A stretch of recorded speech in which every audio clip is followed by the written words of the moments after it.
So, bienvenidos a todos. Welcome, everyone. I'm Katrine Erickson. I'm the executive director of the RUNX1 research program, or we like to call it RRP for short. And we're really delighted to have all of you join us for what is our second all Spanish language medical education webinar. I want to just briefly introduce RRP for those of you who may not know who we are. So we're a patient-founded nonprofit organization who's dedicated to improving the quality of life and preventing blood cancers in individuals with RUNX1 familial platelet disorder. A major part of our work is focused on medical research funding.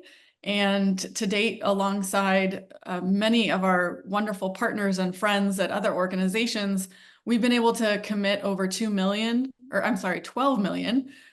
dollars towards RUNX1 specific research. And we will continue to keep funding research until we find a prevention for hematologic malignancies.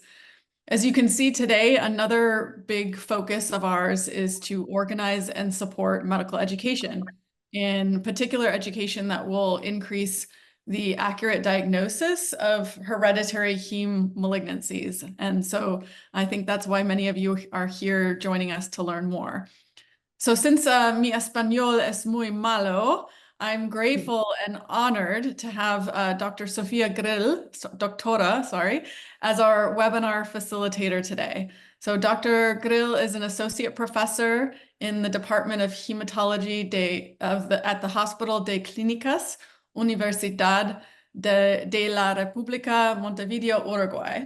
And Dr. Grill is a very passionate researcher who is motivated and driven to improve our understanding and also improve outcomes in patients with germline predispositions to myeloid malignancies. So thank you, Dr. Grill, for being here, and looking forward to this fabulous webinar. Bueno, muchas gracias por la presentación, Catherine, y bueno, bienvenidos a todos. Vamos a dar comienzo entonces al seminario que titula Neoplasias hematológicas hereditarias no tan poco frecuentes, y eso va de la mano de cómo ha avanzado el conocimiento de estas neoplasias hematológicas hereditarias en los últimos años, que creíamos que era algo que estaba restringido a la edad pediátrica y que eran raras, pero hoy ya sabemos que hasta un 10 o un 15% de los pacientes con MMA o síndrome clásico pueden tener una alteración genética hereditaria de base. Entonces, bueno, este seminario tiene como objetivo eso, ¿no? Profundizar en el conocimiento de los síndromes de disposición genética. Y bueno, durante la sesión vamos a tener una exposición. Ya la voy a presentar a la doctora Cristina Jordán y luego la doctora Valeria Campos. Y bueno, la doctora Jimena Jordán es asistente de la cátedra de la Dirección de Hematología y Oncología de la Universidad de Pensilvania. Además, ella es de Latinoamérica, es de Bolivia, y también un poquito de Uruguay, porque se formó en hematología en Uruguay, por los uruguayos también es muy conocida. Y bueno, vamos a escuchar su charla, que es sobre las neoplasias hematológicas hereditarias, no tampoco. Así que damos paso a la charla de Gracias.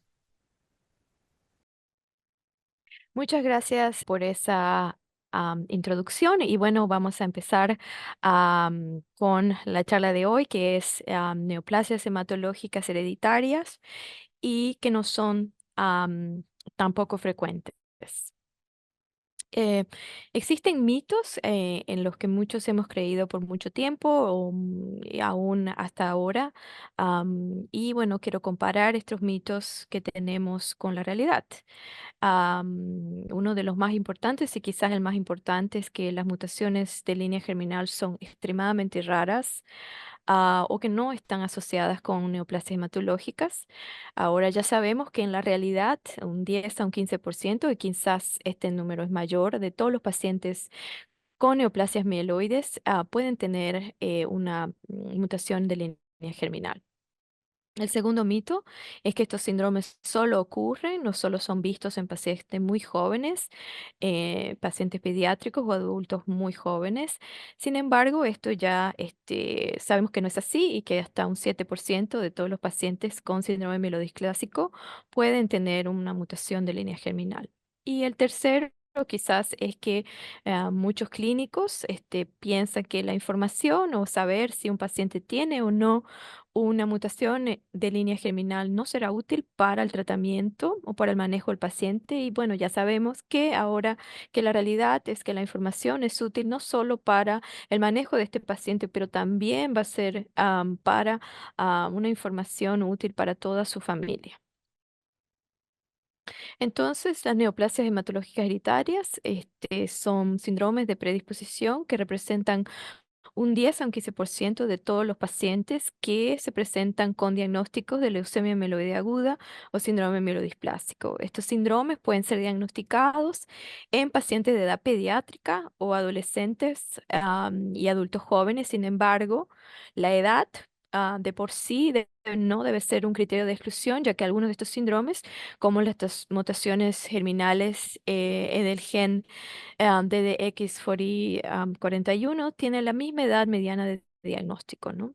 En los últimos 10 años, el conocimiento de estos síndromes y sus características ha aumentado y nuevos genes son descubiertos, se han sido descubiertos y siguen siendo descubiertos. Sin embargo, no existen estándares de tratamiento o guías de tratamiento o seguimiento para los portadores sanos de estas mutaciones.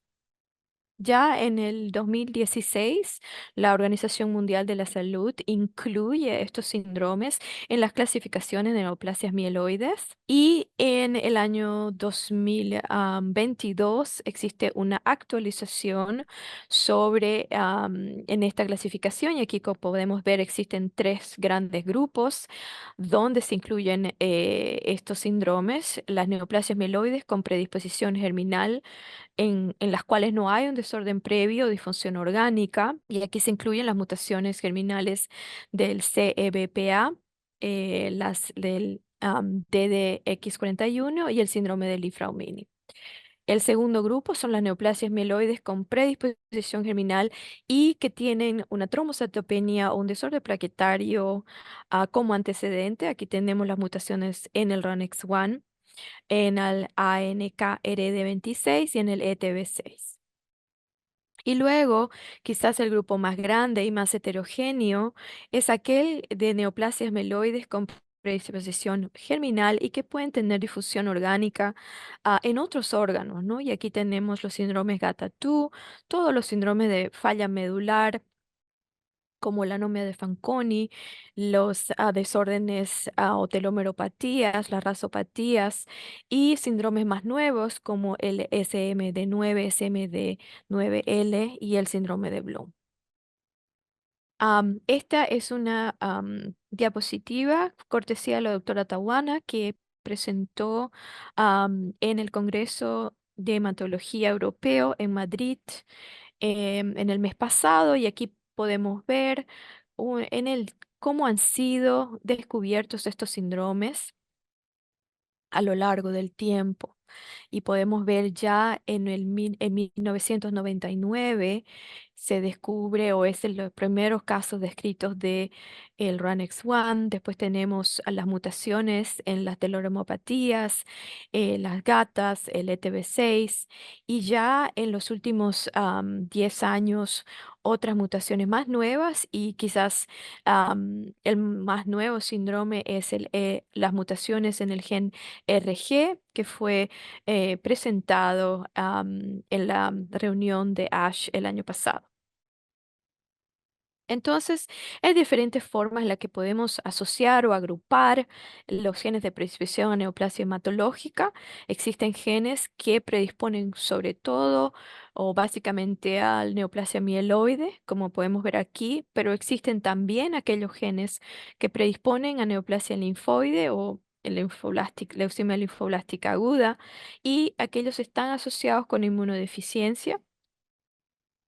Algunas mutaciones tienen un riesgo exclusivo para neoplasia hematológica y algunas mutaciones pues ya tienen riesgo más amplio para neoplasias hematológicas y tumores sólidos. También se los puede asociar o agrupar de esta manera como aquellos genes más asociados con fallo medular en adulto joven, síndrome mielodisplásico, hipoplásico y leucemia mieloide aguda, aquellos que predisponen a leucemia mieloide aguda y síndrome mielodisplásico, aquellos que predisponen principalmente a leucemia linfoblástica aguda, y el gen POT1, que es muy interesante porque predispone a neoplasias hematológicas, pero también a tumores sólidos como el melanoma. Y la presentación clínica de estos síndromes cuando afectan a la niña mieloide es muy variable. Pueden presentarse como síndrome de falla medular o como leucemia mieloblástica aguda, pero existe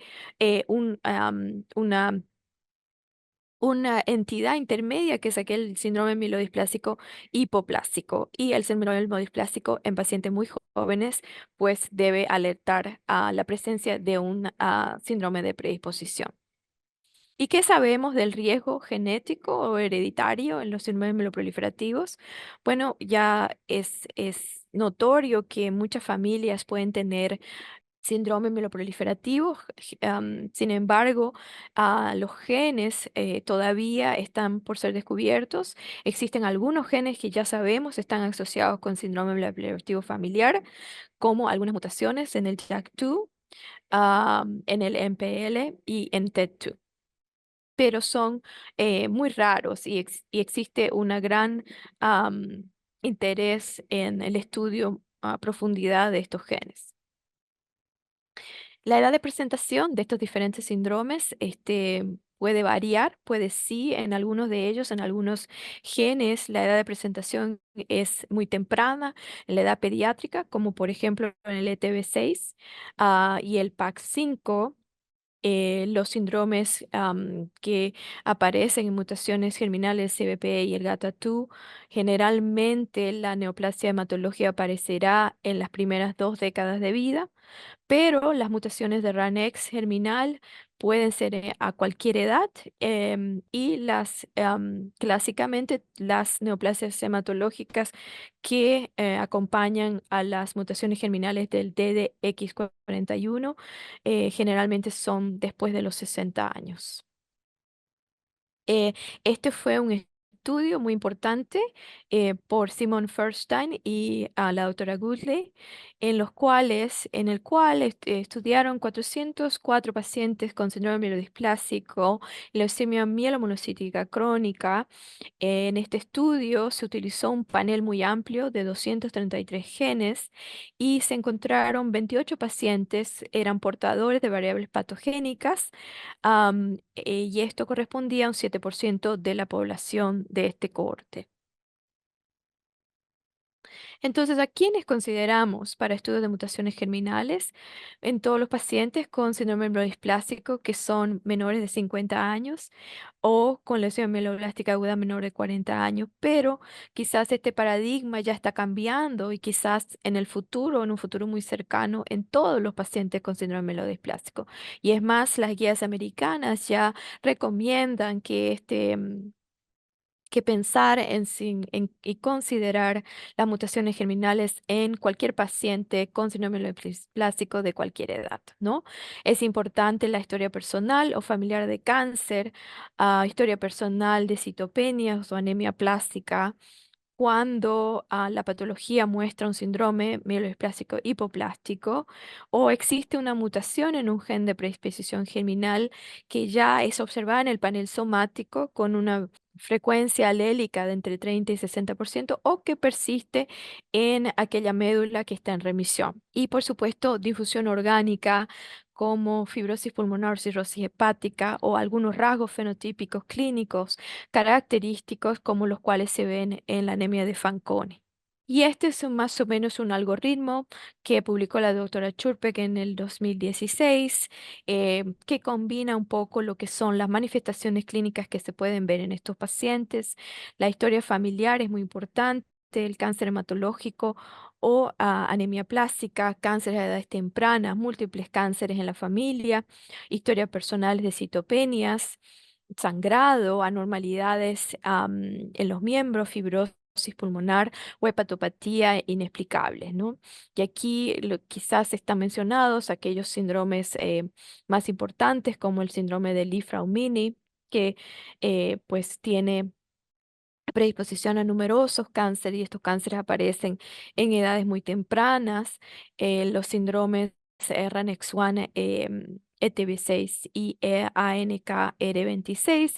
En general existe el antecedente de trombocitopenia.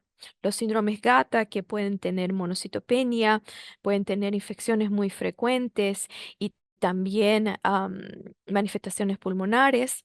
La anemia de Fanconi que se presenta con hiperpigmentación, falla medular. En general, estos pacientes pueden tener una altura que es menor a la de sus progenitores. Y bueno, en aquellos pacientes en los que sospechamos una telomeropatía es importante hacer el análisis de el telómero por flow fish. Y en aquellos pacientes en los que tenemos sospecha de anemia de Fanconi, hacer el análisis funcional de la fragilidad de los cromosomas.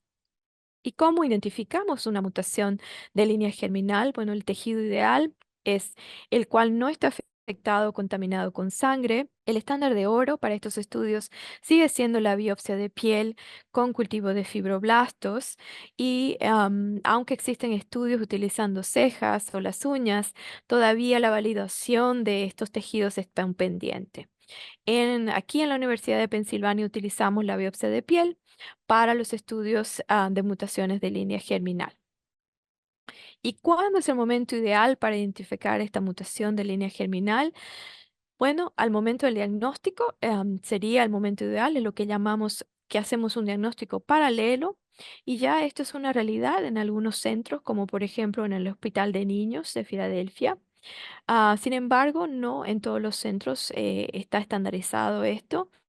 Por ejemplo, existe lo que llamamos el diagnóstico diferido, que es cuando en leucemia mieloblástica aguda hacemos esta evaluación genética luego de que el paciente ha sido tratado por lo menos por un ciclo de quimioterapia, ¿no? La estrategia que tenemos aquí es de realizar la evaluación paralela en aquellos pacientes menores de 50 años con leucemia mieloide aguda o síndrome mielodisplásico y a aquellos mayores de 50 se puede diferir hasta luego del primer ciclo si no hay historia personal o familiar y por supuesto en aquellos pacientes que no son candidatos a trasplante, aquellos pacientes que ya por el riesgo de su enfermedad están considerados para trasplante, pues en ellos tratamos de más bien agilizar este diagnóstico. ¿Y cuál es la ventaja, ¿no? de la identificación de estas mutaciones para los pacientes? Alternativas de tratamiento. Ya está siendo visto que algunos pacientes que son portadores de estas mutaciones se benefician de un tratamiento menos intenso.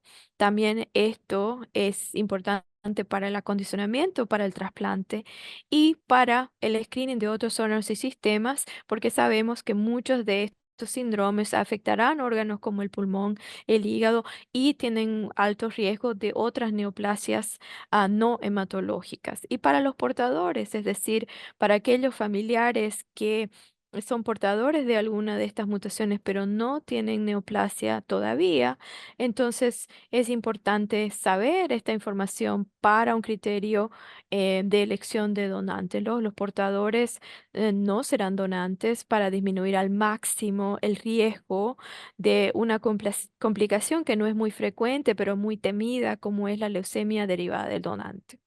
Y estos portadores vendrán para examen clínico cada 3 o 6 meses y tendrán un examen de médula ósea, aunque al menos una vez al inicio, al diagnóstico, y aquellos que son portadores de mutaciones de línea germinal con alta penetrancia, como por ejemplo las mutaciones de Gata, pues recibirán estudio de médula ósea anualmente.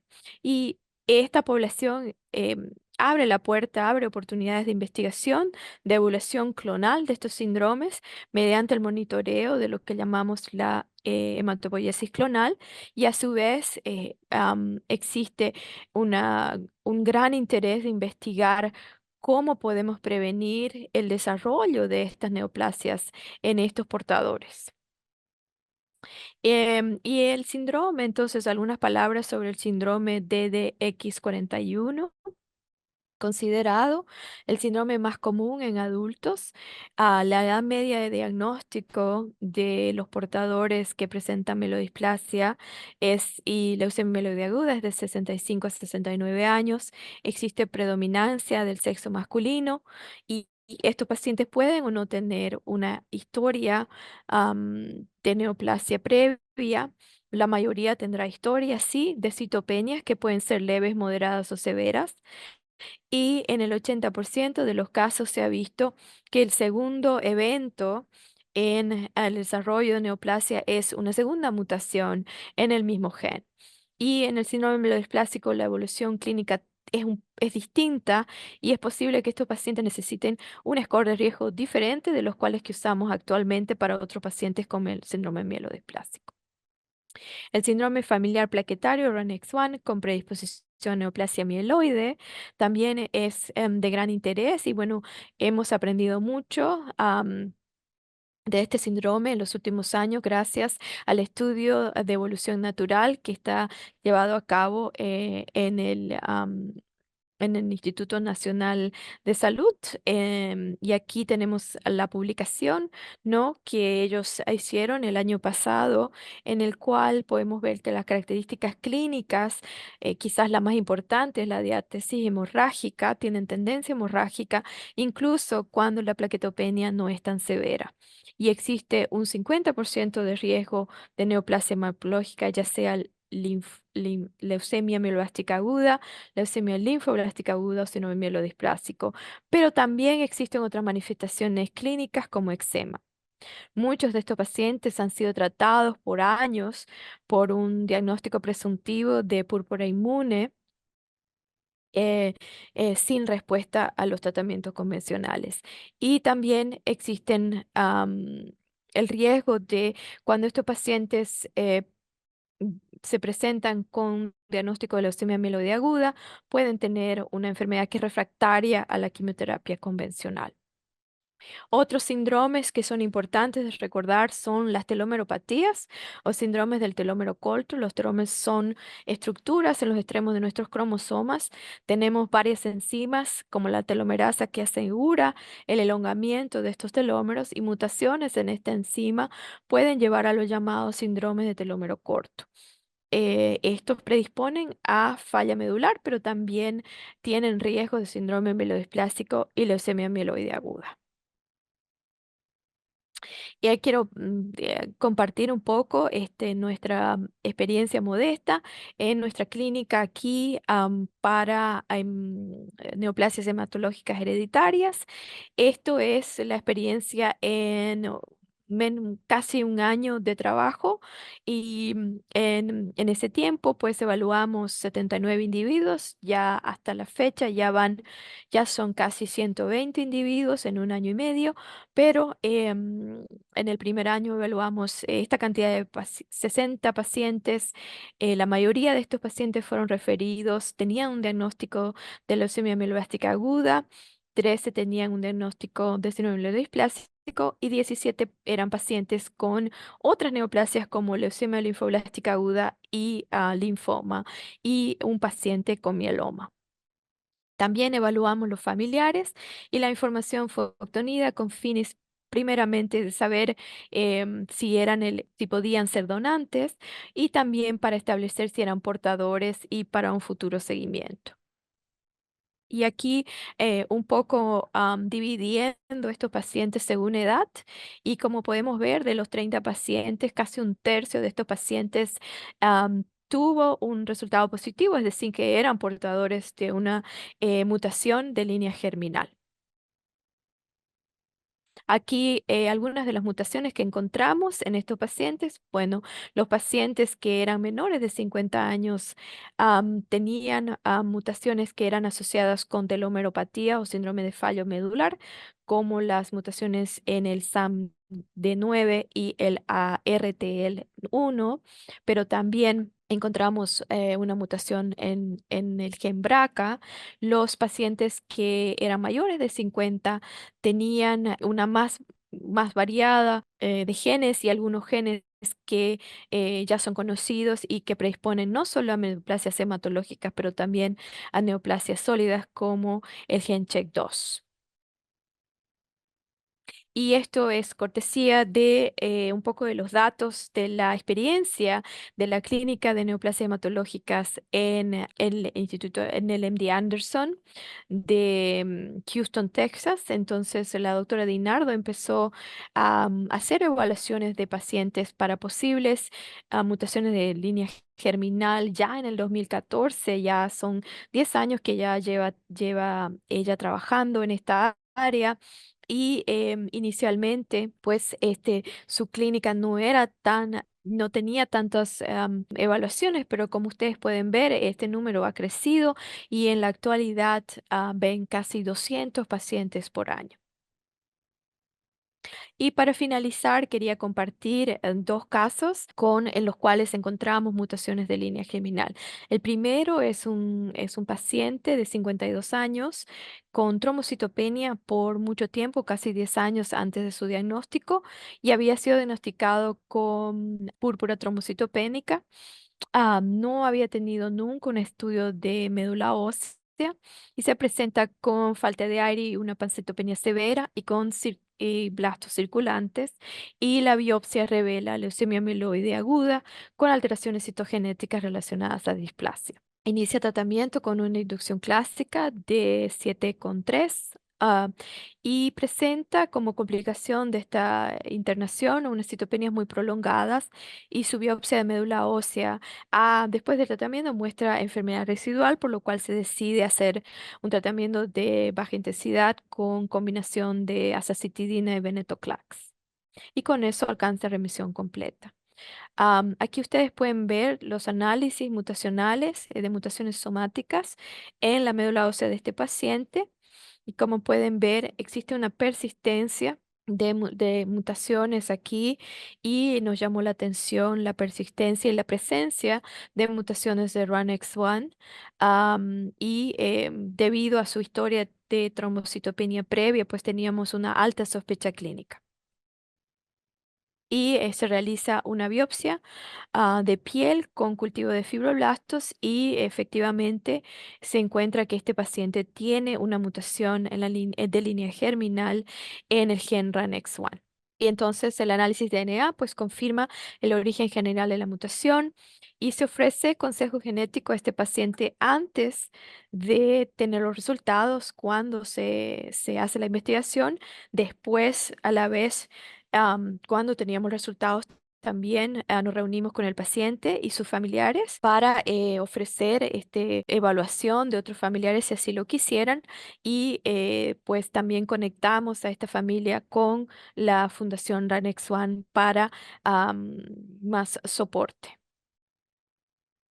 Y el segundo caso fue para mí de mucho aprendizaje. Esta era una paciente muy jovencita de 20 años tenía una historia de trombocitopenia desde un par de años antes de su diagnóstico, y en marzo del 2023 presenta una pancitopenia severa, por lo cual se le realiza una biopsia de médula ósea por su hematólogo local, que muestra una médula con síndrome mielodisplásico o leucemia mieloblástica aguda, dependiendo qué clasificación. Por su edad y su presentación clínica, esta paciente fue derivada a nuestro centro y se realiza test en paralelo, es decir, nosotros repetimos la médula ósea aquí, pero a la vez hicimos la biopsia de piel casi al mismo tiempo que la médula ósea, porque había un índice de sospecha muy alto de que podía tener una mutación de línea germinal. Y estos son los estudios que realizamos en esta paciente. Debido a su edad tan joven, pues hicimos un análisis de fragilidad, de fragilidad de los cromosomas, que fue negativo o normal. Le hicimos un FISH para anormalidades asociadas con síndrome mielodisplásico, y esto fue positivo para la monosomía 7. Mandamos una muestra para un panel de ARNA de fusión que fue negativo, y las mutaciones que encontramos en el panel genético somático eran la ASXL1 y una variante de RUNX1. También se hace un estudio de telómeros, que el resultado era discordante, no era típico de una telomeropatía, pero no era normal. Y la historia familiar de esta paciente era pues era muy sugestiva de un síndrome hereditario, pues su papá tuvo Hodgkin a la edad de 17 años, tenía un tío con leucemia mieloblástica aguda, había también cáncer de mama en la familia y cáncer de pulmón, ¿no? Entonces, esta historia familiar ya de por sí nos alertaba a una posible predisposición genética. Y cuando estábamos esperando los resultados, teníamos dos teorías de que esta paciente podía tener una mutación en el gen GATA2, sobre todo porque se presentó como monosomía 7 y por su edad también, ya que las mutaciones germinales en GATA2 son las más frecuentes en los síndromes mielodisplásicos de pacientes pediátricos y adultos jóvenes, pero también teníamos sospecha de que podía tener una mutación germinal en el gen RUNX1 debido a que se encontró esta mutación en su médula ósea, ¿no? Y bueno, para nuestra sorpresa, en realidad esta paciente es portadora de una mutación germinal en el gen SAMD9. Y bueno, nosotros pensamos que aunque este laboratorio pues clasificó esta mutación como no patogénica, es muy probable que sí es patogénica debido a la presentación clínica y su historia familiar. Entonces, más o menos para explorar un poco más lo que es el síndrome melodisplásico en niños y en adultos, algunas de las mutaciones germinales que se ven en esta población son las mutaciones en GATA2, el SAMD9, SAMD9L y las mutaciones en el RUNX1, ¿no? Y aquí vemos algunas de las coincidencias en estos síndromes, como es la presencia de monosomía 7, pero también algunas de las diferencias, como son las mutaciones somáticas que acompañan esta patología. Y bueno, volviendo a nuestra paciente, debido a su presentación clínica y la sospecha de que ella tenía un síndrome germinal, pues decidimos tratar a esta paciente no con quimioterapia intensiva, pero con combinación de venetoclax y azacitidina. Incluso le decidimos darle un ciclo más corto de venetoclax de solamente 14 días, y la paciente entra en remisión completa después de un solo ciclo. Y pues buscamos un donante que fuera no relacionado, y la paciente, bueno, es trasplantada más o menos a los 2 meses y medio de su diagnóstico inicial, y por suerte ella está muy bien, y su padre también le hicimos el análisis para esta mutación y también es portador, por lo tanto pensamos que la mutación es patogénica, ¿no? Y tenemos planes de evaluar a otros miembros de esta familia. ¿Y cuáles son los desafíos actuales en el diagnóstico de mutaciones en línea germinal? Bueno, principalmente yo creo la ausencia de sospecha clínica. Eso es una barrera muy grande. Si no lo pensamos o no está en nuestra mente, pues es improbable que podamos llegar a un diagnóstico, pero también existe una difícil incorporación de estos algoritmos, ¿no? Porque muchos de estos pacientes tienen enfermedades de progresión rápida y de mortalidad muy alta, ¿no? Y como clínicos estamos siempre luchando en cómo llevar a estos pacientes a remisión y a trasplantes lo antes posible. Y el acceso a los estudios de mutaciones de línea germinal y la cobertura por los seguros de instituciones también es una gran barrera. Y la heterogeneidad en paneles comerciales también, por lo menos aquí en los Estados Unidos, puede ser una barrera. En conclusión, estos síndromes hereditarios y la detección de las mutaciones de línea germinal deben ser parte integral en el diagnóstico de neoplasias hematológicas, pero especialmente en neoplasias mieloides como la leucemia mieloide aguda y el síndrome mielodisplástico. Y la edad no es un factor determinante y estos síndromes, como hemos visto, se pueden presentar a cualquier edad. El diagnóstico de estas mutaciones abre la puerta a oportunidades de mejores tratamientos con menor toxicidad para nuestros pacientes y el posible origen de una nueva disciplina o lo que llamamos hematología preventiva.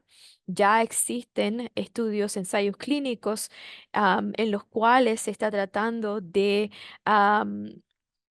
utilizar algunas drogas para evitar la progresión a neoplasia hematológica. Y yo firmemente creo que la hematología es una ciencia global y que solo uniendo esfuerzos podemos aprender más de estos síndromes y de cómo ayudar a nuestros pacientes que los padecen y sus familiares. Y con esto termino y muchas gracias. Bueno, muchas gracias, Nina, por la presentación. Invitamos a los asistentes que quieran hacer preguntas, que pueden usar las preguntas preguntas y respuestas, que las leemos y las tenemos al final. Y ahora, bueno, voy a presentar a la doctora María Luisa Cancelo, que es hematóloga en el Centro Universitario de Salamanca, es investigadora de SALS, profesora asociada de la Universidad de Salamanca y presidenta del grupo de exámenes plásticos y dentro de ESCO. Y bueno, nos va a mostrar las guías españolas. Un paso ya para que. Bueno, muy buenos días, buenas tardes a todos. Es un placer para mí participar en esta interesante reunión. Yo soy una experta en estas neoplasias germinales. Hemos comenzado a trabajar en el Grupo Español de Mielodisplásicos en ellas porque hemos visto, como han comentado antes, que es una necesidad muy importante. Y en el Grupo Español de Mielodisplásicos, en combinación con la Sociedad Española de Hematología, lo hemos visto como una necesidad a abordar. Bueno, llevamos 3 años de duro trabajo para la elaboración de estas guías que voy brevemente a comentar. Y lo que sí que primero quisiera agradecer es al doctor Andrés Jerez, que es el que me ha facilitado parte de la información. Toda la información que tenemos de las guías sale del Grupo Español, se realiza en la Sociedad Española y es liderada por el doctor Andrés Jerez, que lleva un grupo de una línea de investigación en estas hemopatías durante todos estos años y al que el GSMD pues debe toda su dedicación. Este será un poco el esquema de lo que vamos a comentar y comenzamos un poco por qué es necesario estas guías. Nosotros entendemos, como bien ha comentado la doctora Jimena, que antes pensábamos que era un fenómeno muy poco frecuente, pero desde que hemos empezado a secuenciar a nuestros pacientes hemos visto que la frecuencia es importante. Estos son los datos de estudios internacionales, alrededor del 8% de los pacientes con mielodisplasia. En el GSMD estamos ya alcanzando entre el 15 y el 20%, gracias a todo el estudio que se está haciendo en estos pacientes, sospechando y secuenciando cada vez más a los pacientes al diagnóstico. ¿Por qué son necesarias las guías? Pues fíjense que, como ya saben, el que había una asociación genética se conoce desde hace muchos años. El primero de los síndromes descritos fue por los hermanos Lee y los investigadores Lee y Fraumeni allá por la mitad de siglo, por 1950, y el primero realmente de los síndromes descritos fue RUNX1 en 1999.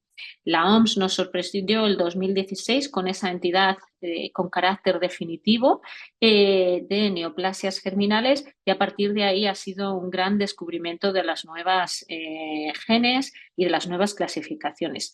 Realmente pensamos que en el descubrimiento de genes probablemente habíamos llegado al tope, ¿no? Hemos descubierto ya casi todos los que pueden tener importancia, pero sí que hay que ir clarificando qué papel juegan en el desarrollo de la enfermedad, porque hay que posicionar bien cuál es la patología de ese gen en cada entidad.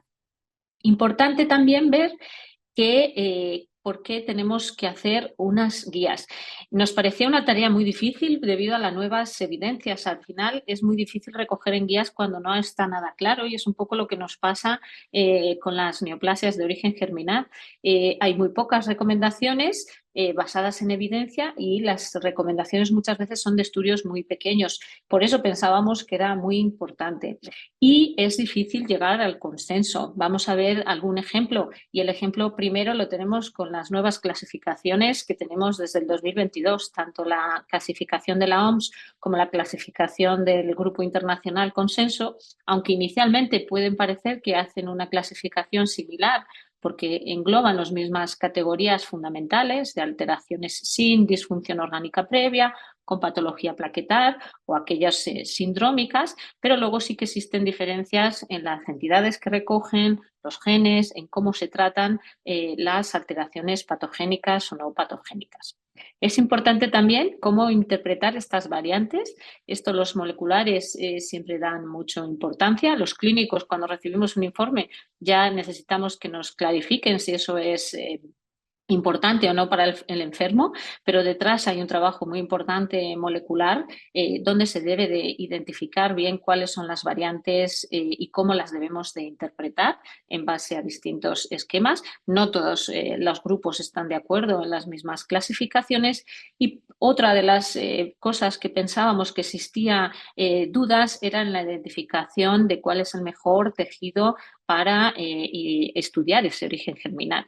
Estando de acuerdo con la doctora Ximena que el gold estándar puede ser uno, pero a veces que existen dificultades en los centros, pues, y no está accesible esa metodología como hacemos en el resto de los centros.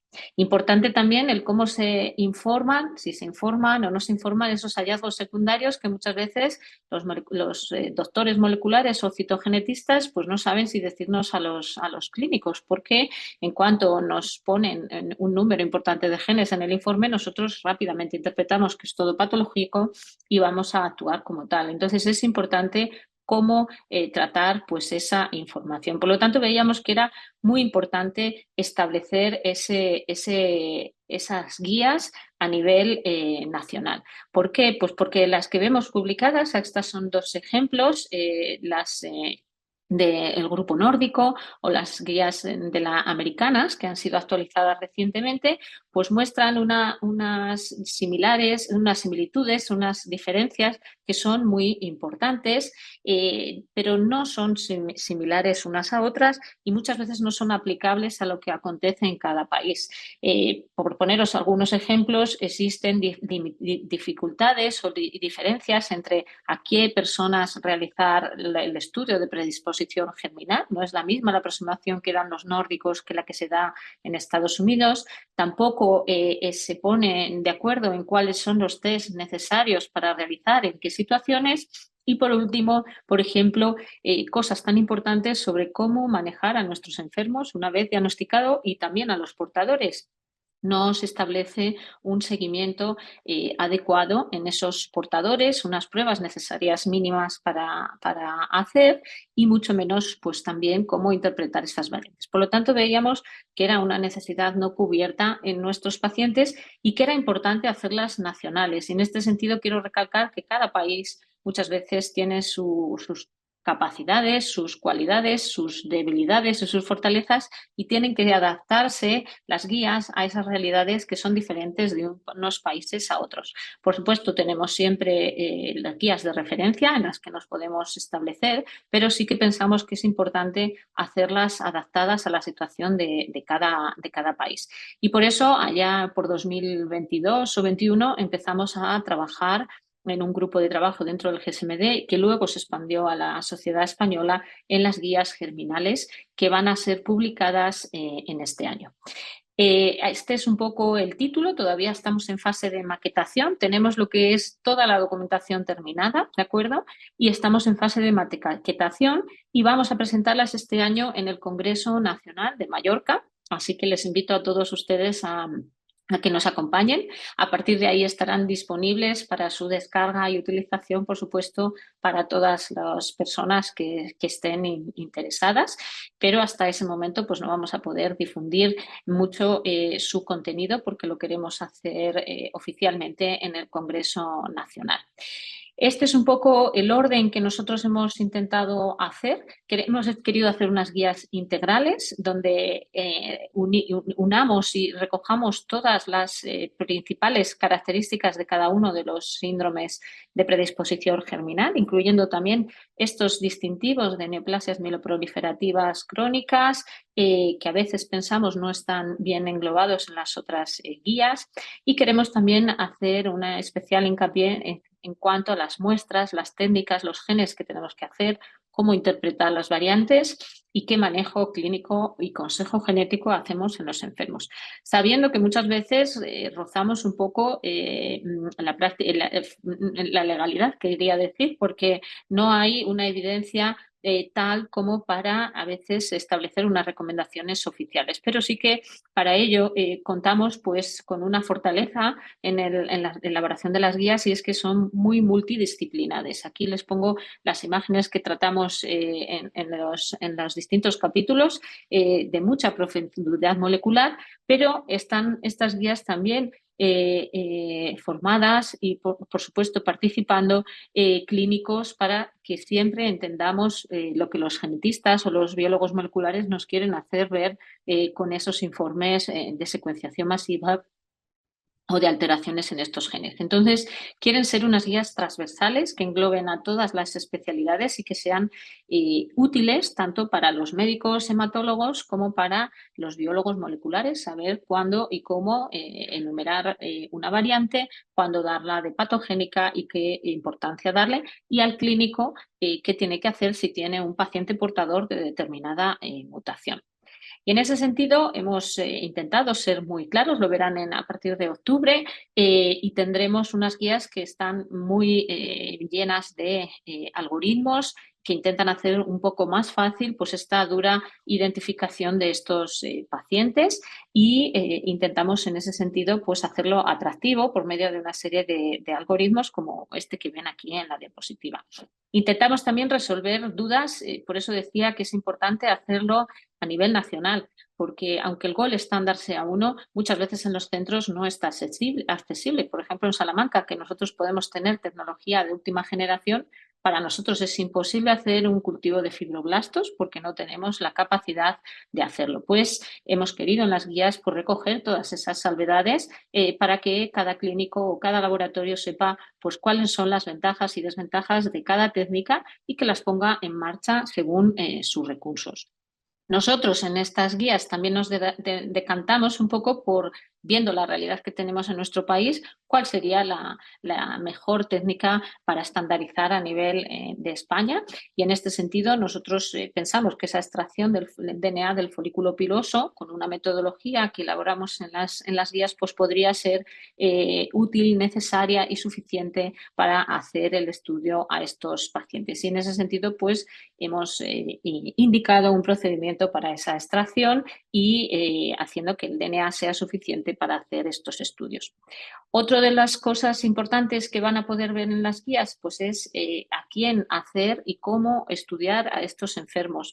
Y en ese sentido pues hemos elaborado como 3 propuestas de estudio según el tipo de pacientes que nos podemos encontrar en el día a día de estos pacientes. Aquí arriba a la derecha vemos la vía directa, que es la que más frecuentemente tenemos con estos enfermos. Muchas veces en el diagnóstico de una mielodisplasia nos aparece una mutación que podemos sospechar que es germinal cuando tiene una frecuencia alélica alta y a partir de ahí iniciamos el estudio. Otras veces el paciente viene por una vía clínica porque tiene alguna patología sindrómica o sugerente de tener una neoplasia germinal. Y también pensamos que hay algunos otros pacientes en los que no se cumple ni una premisa ni la otra, pero que deben de ser estudiados por descartar esa patología germinal. Y en ese sentido, pues vamos dando una serie de recomendaciones de qué hacer con estos enfermos. Por ejemplo, aquí a quienes estudiaríamos cuando tuviéramos una sospecha por una vía clínica de una enfermedad sindrómica o qué muestras tendríamos que hacer o analizar para cada una de las sospechas diferentes, si es una telomeropatía, de un Fanconi o otras neoplasias hematológicas hereditarias. Y hasta dónde llegar, si llegamos al diagnóstico, exterminamos, cómo hacemos el estudio familiar o qué pruebas en investigación podríamos completar como secuenciación del exoma y otras técnicas en investigación para completar un poco el diagnóstico. La vía que pensamos que es la que más pacientes a día de hoy nos está dando es esa vía directa del estudio de pacientes hematológicos donde encontramos una mutación con una frecuencia alélica alta y también en este sentido pues intentamos ayudar a los laboratorios a identificar qué mutaciones tenemos que confirmar, con qué tejidos y cuáles son las que a lo mejor no haría un poco falta.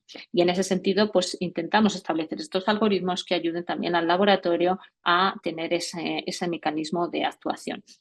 Y por último, en el grupo de pacientes donde inicialmente no debería ser el caso de ser estudiados, pero a día de hoy es una realidad que casi nos abruma por como lo comentaba la doctora Ximena, por las implicaciones que puede tener en un futuro para el paciente que está sometido a trasplante, pero también para los donantes de ser portadores de este tipo de mutaciones, pues intentar un cribado para ese panel de genes germinales y que podamos intentar descartar ese origen germinal.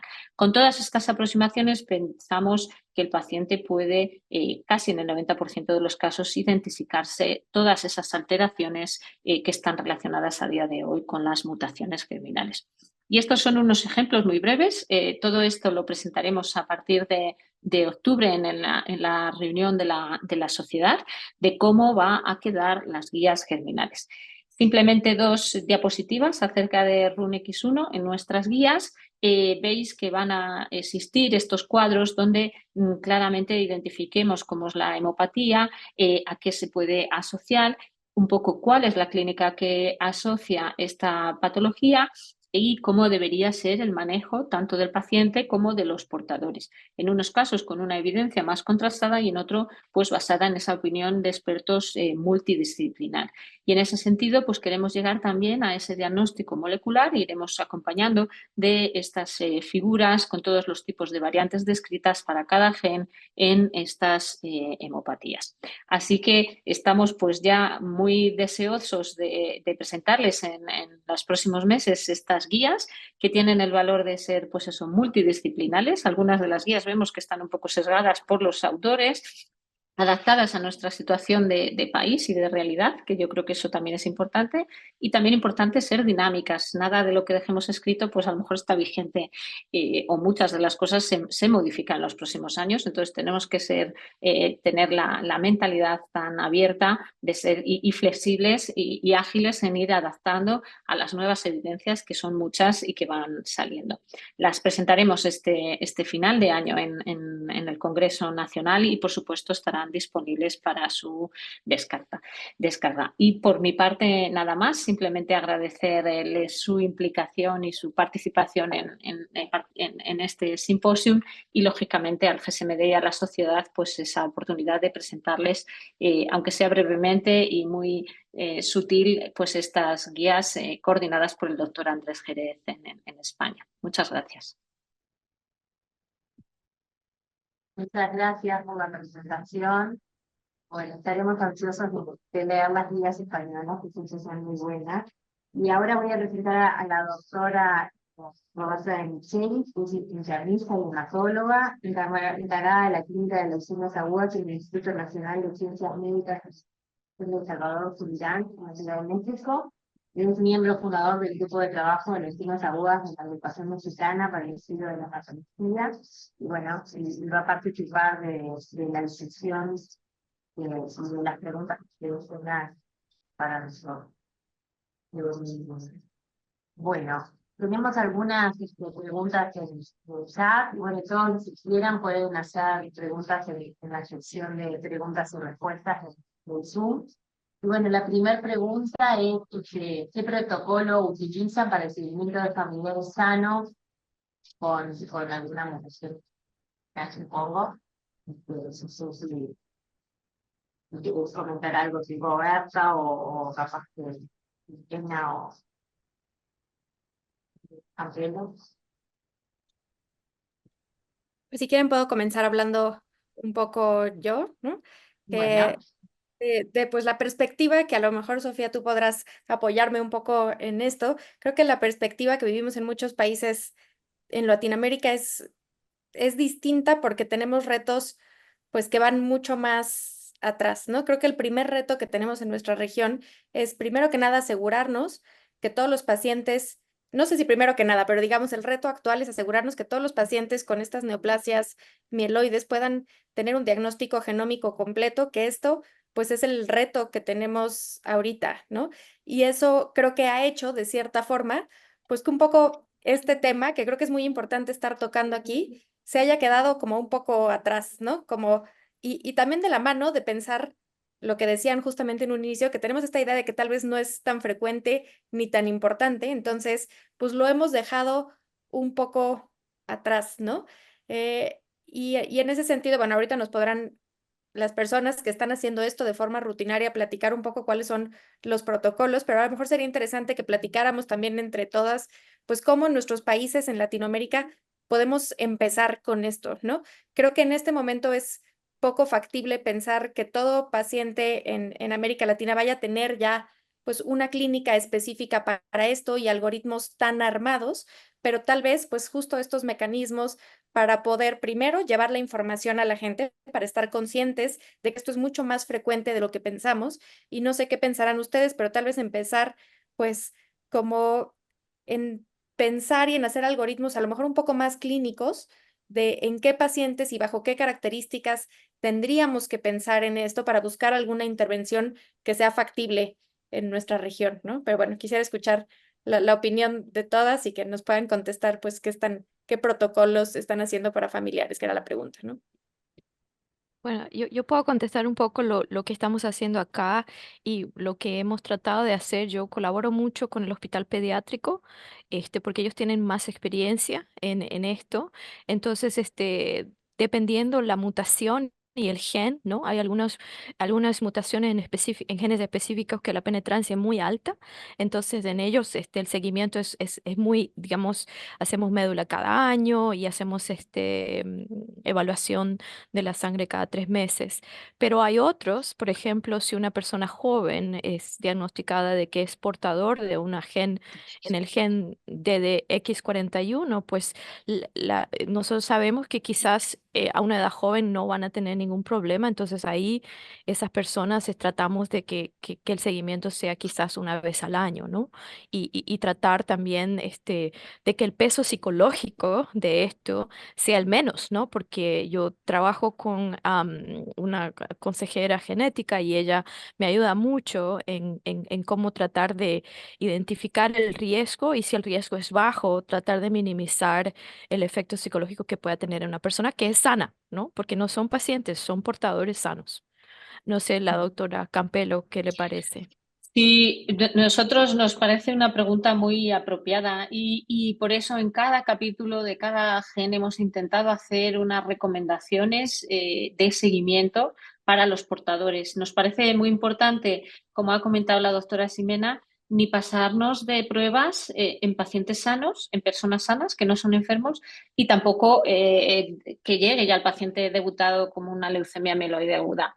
En ocasiones, muchas veces no tenemos esa evidencia científica para argumentar una decisión u otra.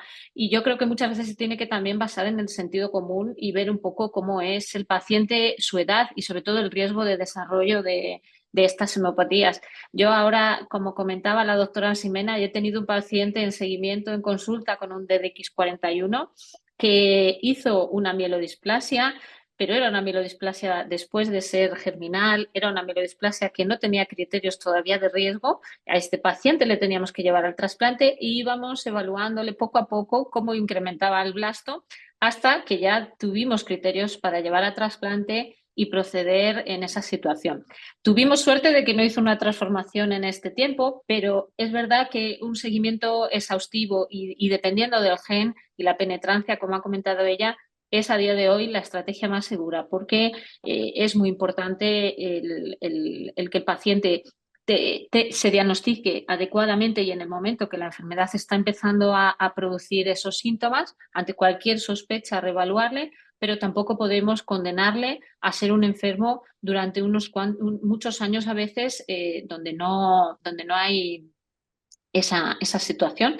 Yo creo que esto es muy parecido a veces, yo lo pienso, a estas linfocitosis clonales que tenemos en ocasiones en los hemogramas. Al principio, cuando le dices al enfermo que tiene unos linfocitos que pueden desembocar en una leucemia, que bueno, que es crónica, pero que no se preocupe, los primeros meses son muy duros y difíciles para ellos, aunque el hematólogo lo intente tranquilizar. Cuanto más en estas síndromes de predisposición germinal, donde además hay a veces hijos, nietos, en los que existe la duda de si informar, si no informar. Yo creo que es una patología donde tenemos mucho que aprender todavía, donde las cosas están difíciles porque no hay unas evidencias claras y bueno, yo creo que estos trabajos colaborativos entre todos los grupos pues son muy importantes porque la situación en cada país es diferente y hay que adaptarla, como bien comentabas, doctora Roberta. Y bueno, de la mano de eso, ahora ya asumo que dicen que las preguntas, bueno, hago una pregunta y después otra para ya pacientes, el caso, digamos, y dice, acá la doctora Boada dice, bueno, excelentes presentaciones, quería consultar a la doctora de San Pedro sobre las recomendaciones terapéuticas propuestas en las últimas guías españolas en los casos de acceso familiar, si consideran un protocolo terapéutico diferente del protocolo FISEMA para MA-CERPA, considerando el halo de hacerle halo a las LAM-CERPA, pero familiares. No, no la entiendo bien. Es que no sé si hay algún problema con el sonido, pero no la estoy entendiendo bien. ¿La pregunta? La pregunta sería, en un paciente que tiene una LMA CERPA familiar, si el protocolo terapéutico es el mismo, por ejemplo, 3 y 7 y alta C, o consideraría por ser familiar el trasplante primera línea. Bueno, depende un poquito de las características del paciente y del donante. Efectivamente, es un paciente que tiene un riesgo mayor de que la enfermedad vaya peor y probablemente sí que moveríamos más a una estrategia de trasplante alogénico con un donante no portador. Pero cada situación y cada enfermo debe de ser un poco considerado individualmente. Es cierto que de estas hemopatías germinales no tenemos muchas veces evidencia de qué es lo que van a hacer en los enfermos en cuanto a pronóstico. Hay alguna evidencia de DDX41 y el impacto en la enfermedad de injerto contra huésped y demás, pero es muy poca todavía la literatura que hay, entonces hay que ser prudente y ir viendo poquito a poco al paciente. En ese sentido es importante monitorizar y ir recogiendo experiencia. No sé la doctora Ximena si tiene algún comentario también. Yo pienso que los pacientes que hay que tener mucho cuidado son aquellos muy jóvenes, ¿no? Como el segundo caso que yo presenté, porque esos pacientes, por ejemplo, esa pacientita, ella nunca recuperó nunca recuperó las células, ¿no? O sea, y eso que solamente se le hizo un ciclo abreviado y con terapia no terapia intensa, pero algunos de estos pacientes que son portadores de telomeropatía o de genes en Fanconi, ellos tienen mucha toxicidad. Entonces, en esos pacientes lo que tratamos de hacer es lo más breve posible y llevarlos a trasplante. Y nos reunimos y tratamos también en el condicionamiento de ser muy cautos, ¿no? Mm. Pero en un paciente con leucemia aguda que, por ejemplo, tiene una RUNX1, no sabemos todavía, ¿no? Realmente no hay todavía una evidencia que diga que tenemos que desviarnos de los protocolos de tratamiento, ¿no? Un caso especial son las mutaciones en CEBPA que se ven en pacientes muy jóvenes o pediátricos y en ellos está la discusión si se debe hacer trasplante en primera remisión o no. Todavía está discutible. Los pediatras no lo hacen, ¿no? Y esperan porque seguro, en teoría tienen una buena respuesta al tratamiento. Entonces, esa es la única que me acuerdo que tiene que cambia un poco, pero es en el sentido bueno, que es un buen pronóstico. Márcalo. Ujú. Pero en esos casos también tienen riesgo de recaída, ¿no? Aunque sigue siendo sensible a la quimioterapia, la recaída Ujú, en la ujú. En realidad no es una recaída, sino que tienen un alto riesgo de una segunda leucemia. Por ejemplo, se los trata con 7.3 y responden muy bien, se los consolida con altas dosis de citarabina y quizás a los 7, 10 años presentan otra leucemia, ¿no? Entonces, ahí, por ejemplo, hay controversia, ¿no? Todavía hay Y controversia vuelve si a eso... ser sensible. Y vuelve a Ujú, ser sensible a quimioterapia en la ujú. recaída. Sí. Ujú. Pero es un tema todavía, como dice la doctora Campelo, todavía no tenemos evidencia que cuál es la mejor estrategia. Y creo que no respondimos la pregunta de la doctora de Michelis. Yo pienso que la idea de hacer este seminario era también ver quiénes tienen acceso a pruebas somáticas, ¿no? A un panel somático, porque ahí esa puede ser como la primera puerta que se abre. Y aquí en Penn, por ejemplo, yo diría que más de un 70% de los pacientes que vimos fue porque había una mutación en el panel que se le hizo en la médula que persistía, ¿no? Más que lo clínico, ¿no? Más que la evidencia clínica, honestamente. Ujú. Y, Sí. en Nosotros Latinoamérica, no, no, adelante. no, nosotros tenemos la misma experiencia y es que a partir de que hemos empezado a secuenciar a casi todos los mielodisplásicos, hemos empezado a encontrar esa situación. Por lo tanto, la recomendación que haríamos, por supuesto, en los pacientes jóvenes con un diagnóstico de mielodisplasia, por ejemplo, antes de los 50, también la aplasia, y las recomendaciones generales de la OMS, pero sobre todo empezando por ese tipo de pacientes que probablemente son los que van a poder llegar a un tratamiento curativo con las implicaciones del trasplante que también tiene el tener un donante con mutación germinal, ¿no? Y yo iba a comentar eso, que bueno, nosotros en el grupo latinoamericano de mielodisplasia, donde hicimos muchas veces encuestas en Latinoamérica para conocer el acceso a NSF en mielodisplasia, pero bueno, cuando uno lo tiene para mielodisplasia, también lo usa para leucemias agudas, por ejemplo, y todavía, si bien obviamente en las sucesivas encuestas que hemos hecho se viene incrementando el acceso, sigue siendo muy bajo y dentro de cada país heterogéneo, en algunos centros en particular.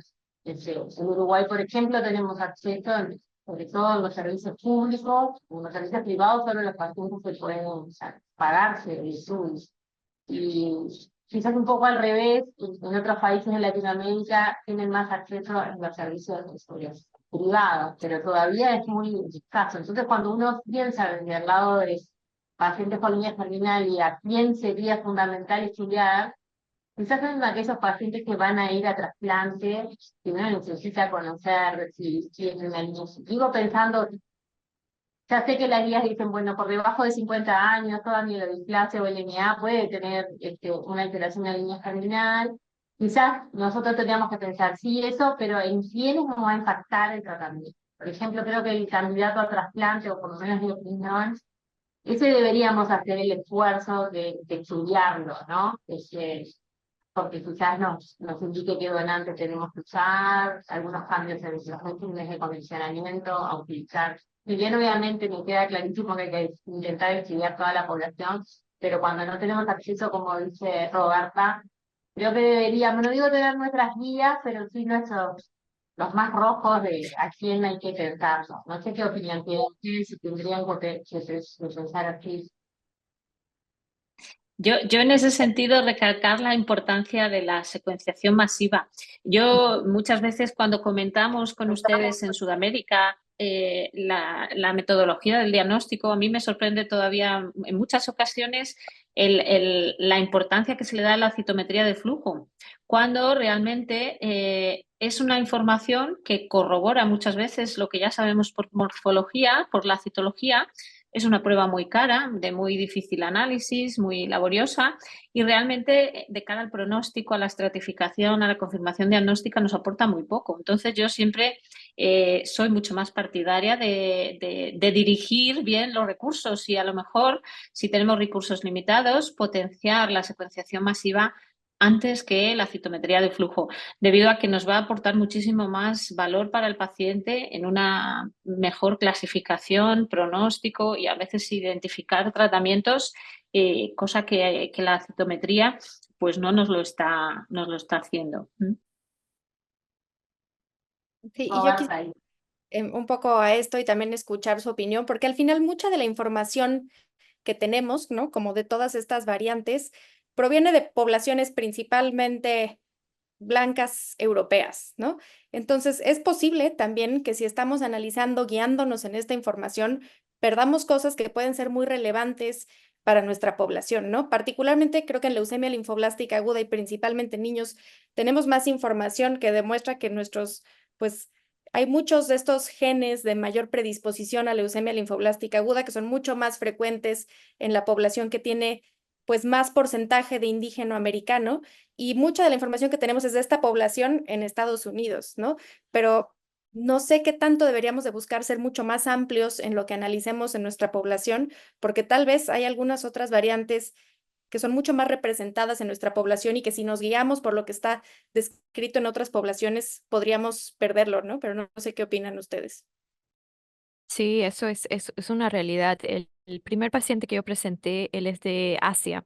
Y bueno, las variantes en el panel se mostraban como de no significado, porque él no es de aquí, ¿no? Entonces, cuando igual insistimos de que teníamos que hacerle todo de hacer y sí tenía una variante patogénica, pero yo, una cosa que también, uniendo esto con mi pregunta, doctora Campelo, ¿cómo hacen con las personas, por ejemplo, que la presentación clínica, la historia familiar es muy sugestiva, pero la mutación, no hay información de esa mutación? ¿Cómo hacen? ¿Trabajan con los genetistas para, pruebas funcionales para reclasificar la variante?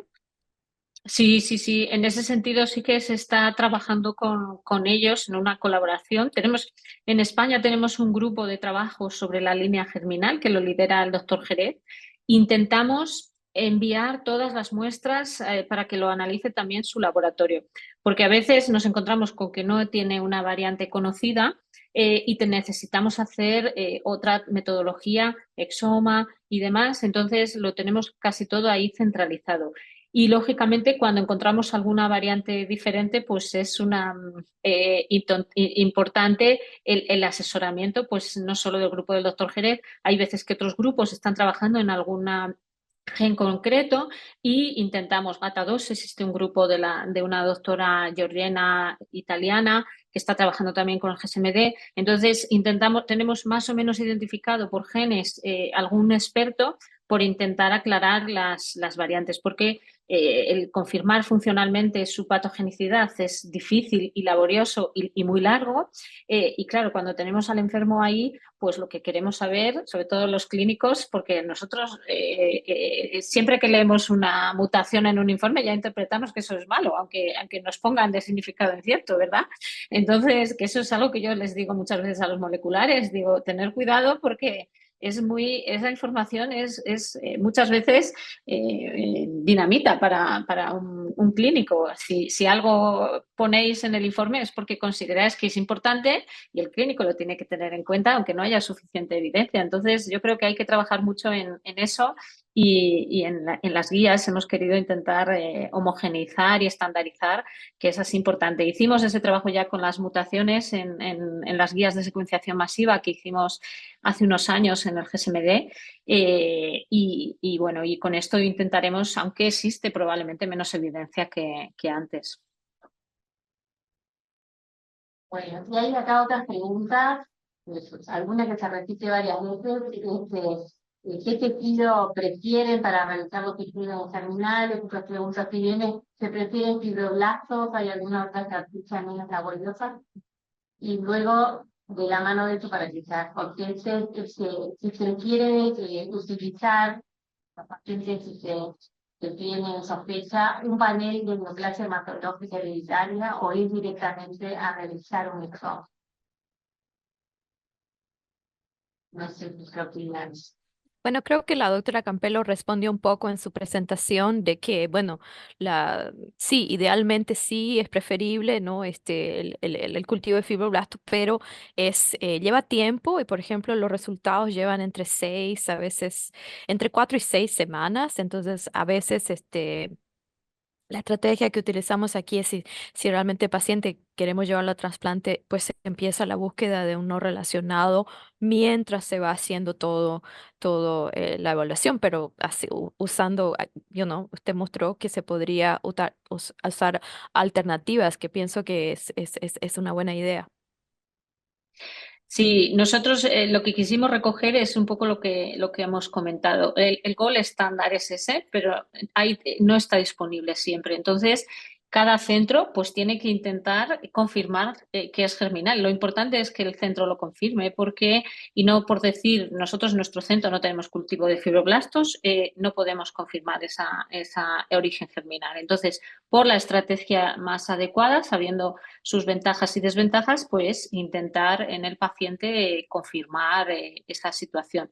Y con respecto al exoma, nosotros inicialmente no hacemos exoma fuera de investigación, vamos a los paneles que incorporan las variantes pues más relevantes de los genes potencialmente candidatos y solo en los casos donde existe pues una sospecha que pudiera ser pues porque sea una edad muy, muy joven o que tenga una agregación familiar muy alta, pues intentamos ya ir a otras tecnologías y a pesar de eso no llegamos en muchas ocasiones al diagnóstico. Eso también hay que tenerlo en cuenta porque a veces a pesar de la metodología más puntera que hoy tenemos, pues somos incapaces de confirmar el origen germinal y estamos viendo familias, yo tengo una familia con 5Q, que no somos capaces de identificar pues qué variante o qué gen cuando tienes varios miembros afectos y has hecho pues estas metodologías tan complejas, ¿no? Y que uno espera algún resultado y cuando nos siguen diciendo que no encuentran ninguna variante, pues seguimos disgustados, ¿no? Los clínicos.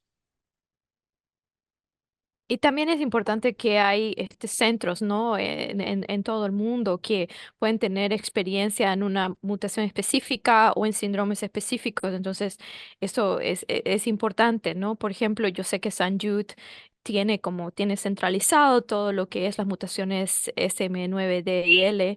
Entonces, para mi paciente en sí, la que mostré, yo pues le mandé un correo al doctor y le dije qué le parecía la historia familiar de este paciente y bueno, me respondieron que era muy sugestiva de que ellos pensaban también que la variante mm, era patogénica, aunque el laboratorio no la leía así.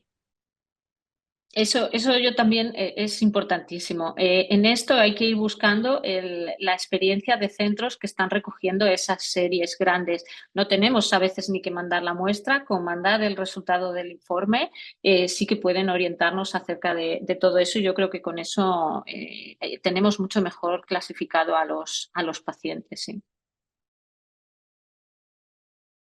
Bien, entonces, si Roberta, ¿quieres hacer un comentario? Si no, leo otra pregunta que tenemos en el Y creo chat. que no respondí. Sí, nosotros tenemos ahora una familia en la que estamos haciendo, digamos, una hacer evaluación o haciendo algo más, pero es una cosa que es más en investigación, ¿no? No es, digamos, el algoritmo común que hacemos para todos. Esta es una familia que tiene mieloproliferativos en 3 generaciones y bueno, no hemos encontrado cuál es el gen y es posible que no lo encontremos nunca, pero, pero estamos yendo un poco más en profundidad, pero no es, digamos que es la excepción, no la regla.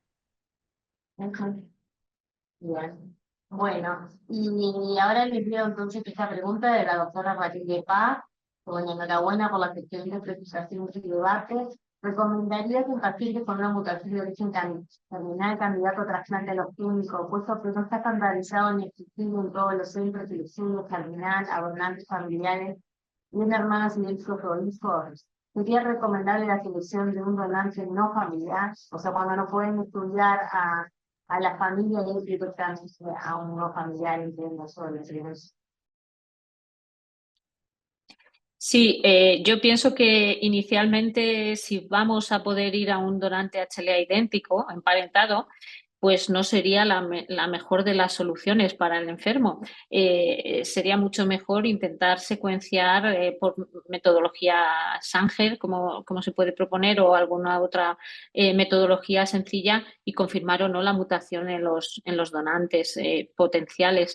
Porque el asumir que no está disponible la metodología y el riesgo de un no emparentado, yo creo que a día de hoy es también complejo, depende un poco de la situación familiar y demás, pero yo creo que hay que ser muy cautos en las recomendaciones, entonces intentar en la medida de lo posible confirmar si ese donante no es elegible por lo que sea, pues ir a un no emparentado. Ahora existe también mucha discusión en cuanto a los portadores de determinadas mutaciones, si debe contraindicar o no el trasplante, porque a lo mejor el paciente no tiene otro donante. ¿Qué hacemos? ¿No lo trasplantamos? Es un tema que está todavía, yo creo, sin discernir. Depende mucho de la mutación que tengamos y de la situación del paciente. Si tiene una urgencia por hacer un trasplante, no podemos hacer uno emparentado y tiene un donante con una mutación germinal, pues ahí qué hacemos. Claro. Es complejo, Ya. ¿no? Y especialmente eso es una realidad si tenemos un paciente con una leucemia aguda de alto riesgo, ¿no? Con un P53 o algo así en el que nosotros sabemos que la sobrevida de ese paciente depende casi en la mayoría en que llegue al trasplante, ¿no? Entonces en ese caso aquí discutimos, hacemos como un multidisciplinario y vemos porque hay algunas mutaciones que predisponen quizás a otros tumores más que a tumores hematológicos y no sé, en ese caso si el único donante accesible es ese, pues bueno, se procede al trasplante, yo creo, ¿no? Aunque claro, es controversial todo.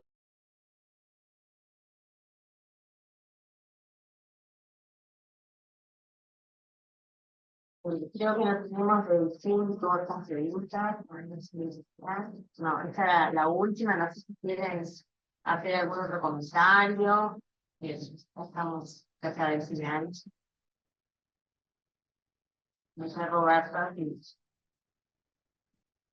No, pues yo nada más, digo, un poco redondeando todo lo que acaban de decir y contextualizándolo en nuestra región, creo que sin duda es algo que tenemos que luchar todavía mucho en la educación médica porque es algo pues nuevo que está cambiando, ¿no? Es información que se está generando, pues ahora sí que en tiempo real conforme lo estamos viendo, digo, muchas de las respuestas fueron justamente eso, ¿no? Que es información que todavía no se tiene, pero creo que de la mano, al mismo tiempo que vamos creando en cada uno de nuestros países toda la infraestructura para poder tener el análisis genómico completo, tenemos que crear a la par esto, ¿no? Tanto la concientización de que esto existe, que es importante y que tiene implicaciones reales en los pacientes, porque va a ir de la mano de todo lo demás que hagamos y pues lo tenemos que tener en mente en el día a día.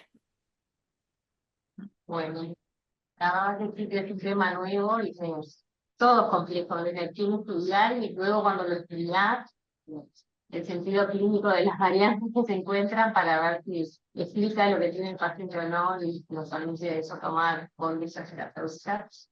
Y sí que tenemos en Latinoamérica sobre todo un largo camino en intentar primero pensar en estas patologías, también y desarrollando muchos moleculares para poder estudiar adecuadamente esos estudios. Pero bueno, como ya estamos llegando entonces al final, les agradecemos que tenemos una excelente concurrencia en este rato y estamos en contacto en eso. Muchas gracias. Bueno, muchas gracias a todas las expertas. Fue un placer y realmente excelente el trabajo de la Sociedad Española. Yo he atendido a varias charlas del doctor Jerez, porque él presentó un trabajo muy interesante en ASH sobre síndrome mieloesplásico en pacientes muy jóvenes. Ujú. Y bueno, y para todos, ¿no? Y bueno, la idea es tender manos, generar colaboración, que yo pienso que para estos síndromes y para todo, ¿no? Es crucial. Y muchas gracias. Yo también agradecer, me sumo a los agradecimientos y ofrecer tanto al GSMD como a la sociedad en cualquier proyecto colaborativo, dudas y demás. Nosotros estamos también, igual que ustedes, para intentar el mejor cuidado de los pacientes, así que encantados de poder participar en proyectos conjuntos o de resolver cualquier duda que pueda generar, igual que la doctora Ximena. Pues la tenemos de referente, entonces hay siempre que aprovechar a los que saben como ella para todas estas dudas. Así que muchas gracias. Creo que ha sido muy interesante para seguir sumando conocimiento en esta patología. Bueno, muchas gracias y nos veremos luego en algún otro seminario que hagamos. Hasta luego. De acuerdo, gracias. Buen día.